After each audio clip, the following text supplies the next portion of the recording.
अस्सलामु अलैकुम वरहमतुल्लाहि वबरकातुहू। आज का जो हमारा सवाल है वो ये है कि क्या कुरान और सुन्नत में गोश्त खाने के फ़वाइद फ़ज़ाइल बयान किए गए हैं या नहीं।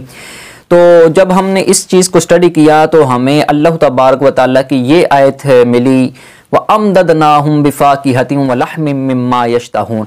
ये आयत नंबर 22 है सूरत तूर की। अल्लाह तबारक व तआला इरशाद फरमाता है कि हमने उनकी मेवे और गोश्त से जो वो चाहते हैं उनके साथ उसकी मदद की।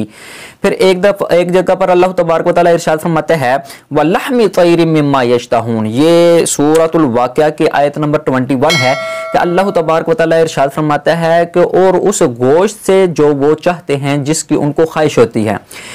इस आयत का तहत मुफ्ती नईमुद्दीन मुरादाबादी रहमतुल्लाहि ताला अलैह आप फरमाते हैं कि हज़रत इब्न अब्बास रज़ी अल्लाह ताला अन्हु आप इरशाद फरमाते हैं कि जन्नती लोगों को जब गोश्त की ख्वाहिश होगी, परिंदे के गोश्त की ख्वाहिश होगी, तो वो अभी ये सोचेंगे और वो परिंदा जो है वो उड़ता हुआ आएगा और जल भून कर जो है रकाबी में खुद आकर बैठ जाएगा और वो जो है वो जन्नती बंदे के सामने पेश की जाएगी, जिससे वो अपनी भूख मिटाएगा, अपनी ख्वाहिश मिटाएगा। तो हजरत इब्न अब्बास रज़ी अल्लाह ताला अन्हु का ये जो कौल है ये मुफ्ती नईमुद्दीन मुरादाबादी रहमतुल्लाहि ताला अलैह ने तफसीर खज़ाइनुल अरफान तहत सूरतुल वाक़िया आयत नंबर 21 इरशाद फरमाया है। और फिर अल्लाह तबारक व तआला कुरान करीम में इरशाद फरमाता है उहिल्लत लकुम बहीमतुल अनआम इल्ला मा युतला अलैकुम, कि तुम पर चौपाए का गोश्त जो है वो हलाल कर दिया गया है। हाँ, जिनका हुक्म अलग बयान कर दिया गया है कि वो गोश्त जो है वो तुम पर हराम है, जैसे सूर का गोश्त है, हिंजीर का गोश्त है, ये मुर्दार का गोश्त है, तो वो गोश्त जो है वो तुम्हारे लिए हलाल ए लोगो नहीं है। ये सूरतुल माइदा की आयत नंबर 1 थी। फिर इसमें से कुछ जो जानवर तो वो हैं जिनका हुक्म अल्लाह तबारक व तआला ने बज़रिए कुरान हमें बयान फरमाया, और कुछ वो हैं जो रसूल अकरम सल्लल्लाहु तआला अलैहि वसल्लम ने बज़ाते खुद तनावल फरमाकर हमें उनके खाने की तरफ रग़बत दी। तो नबी करीम अलैहिस्सलातु वस्सलाम इरशाद फरमाते हैं सय्यदुत तआमी अहलुद दुनिया व अहलुल जन्ना, कि दुनिया वालों का और जन्नत वालों का जो सबसे खाने का सरदार होगा वो आप अलैहिस्सलाम ने फरमाया अल्लाहम, वो गोश्त होगा। दुनिया में भी आप देखते हैं कि गोश्त जो है बंदे बड़े ज़ौक़ो शौक से खाते हैं, और वो आप अलैहिस्सलाम ने उसको खानों का सरदार बयान फरमाया है।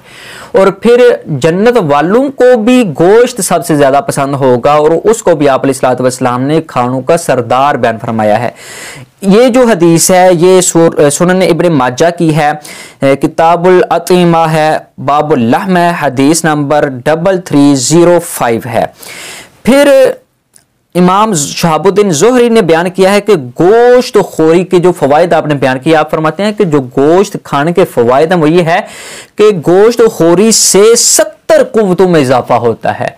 आप गोश्त के अलावा कोई और खाना खाएंगे तो वो एक कुव्वत में इजाफा करेगा, लेकिन इमाम शहाबुद्दीन ज़ोहरी जो है वो फरमाते हैं कि गोश्त खाने से 70 गुना ज्यादा कुव्वत में इजाफा होता है।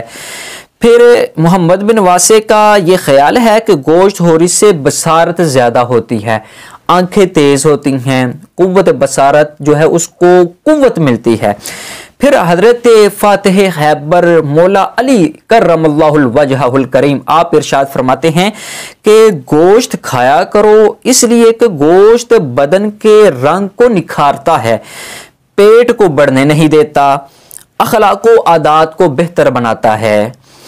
फिर हजरत नाफे रदी अल्लाह ताला अन्हु का ये बयान है कि हजरत अब्दुल्ला बिन उमर रदी अल्लाह ताला अन्हु रमजानुल मुबारक में बिला नागा गोश्त खाते थे और सफर में भी गोश्त खाना ना छोड़ते थे। यानी आप दो जगहों पर जरूर गोश्त खाते थे, एक तो रमजानुल मुबारक में कि जब वो क्या नाम इफ्तारी का टाइम हो, और दूसरा जो है वो सफर के दौरान, ताकि जो बदन है उसमें कुव्वत बरकरार रहे, कुव्वत जो है वो मदम ना पड़े। फिर हजरत फातिह हैबर मौला अली रदी अल्लाह ताला अन्हु से यह भी रवायत किया गया है कि जिसने 40 दिन तक रात को गोश्त खाना छोड़ दिया उसका इखलाक बुरा हो जाएगा, इसमें बदखलकी आ जाएगी। ये जो जितनी भी चीजें अभी मैंने बयान की हैं ये इमाम इब्ने क़य्यिम अल जौज़ी की किताब तिब्बे नबवी सल्लल्लाहु तआला अलैहि वसल्लम के पेज नंबर वो 457 और 458 पर लिखी हुई है। फिर हमने यहाँ पर जो देखा कि गोश्त खाने के बहुत से फ़वाइद हैं। गोश्त खाना जो है ये इसका ये मतलब नहीं है कि हर वक्त ही आप गोश्त खाते जाएं। वो हर वक्त आप गोश्त खाएंगे तो उसका नुकसान भी सामने आ सकता है। कोई भी चीज़ ऐसी नहीं है जिसके नुकसान ना हो। जब आप इसको ज़रूरत से ज़्यादा इस्तेमाल करेंगे तो फिर उसका नुकसान भी होगा।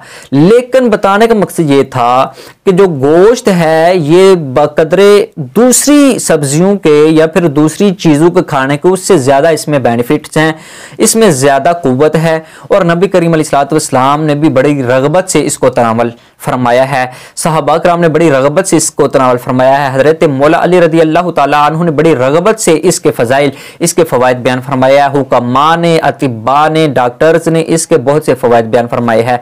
तो अल्लाह तबारक व तआला से दुआ है कि अल्लाह तबारक व तआला हमको आप अलैहिस्सलातु वस्सलाम और आप अलैहिस्सलातु वस्सलाम के सहाबा किराम और आप अलैहिस्सलातु वस्सलाम के जितने भी मानने वाले हैं उनके साथ इस मामले में मुवाफ़क़त करने की तौफ़ीक़ अता फरमाए। अस्सलामु अलैकुम व रहमतुल्लाहि व बरकातुहू।